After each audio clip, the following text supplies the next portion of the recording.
好，歡迎大家嚟到天匯財經 Mega Hub Power Ticker。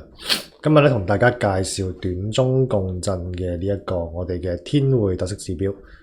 咁呢一個天匯嘅特色指標咧係用於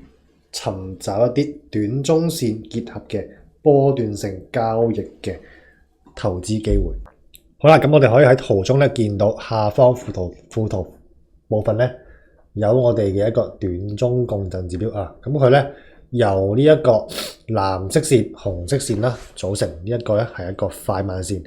咁反映咧股價短期嘅一啲趨勢方面嘅變化。咁同時咧，我哋嘅零軸咧有分為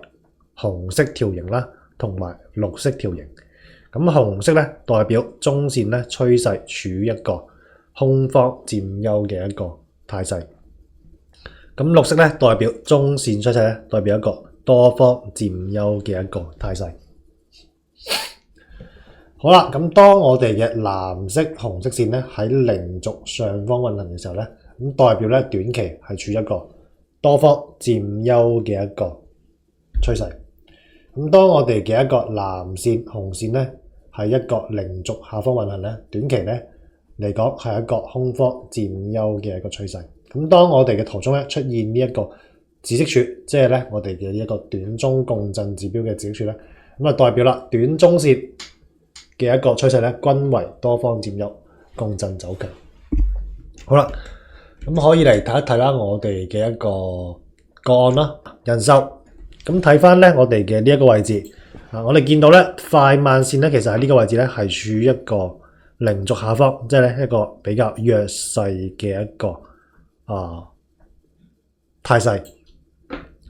咁呢個快慢線咧，隨後咧，其實咧呢個位置咧形成咗一個快慢線金叉，咁之後咧，成個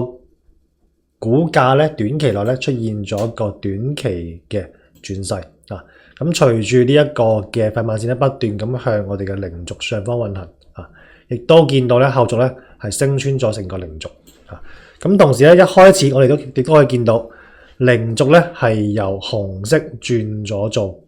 綠色，即係咧呢一個嘅中期趨勢，亦都由弱勢咧轉咗做強勢。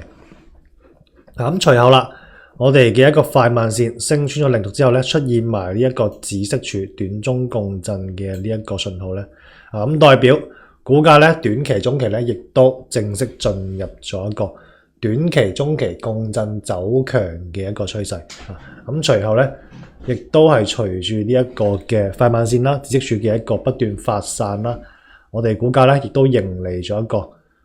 比較強嘅一個共振走強嘅一個上升浪。記得訂閱加點讚，即可用專屬鏈接享受額外的迎新優享。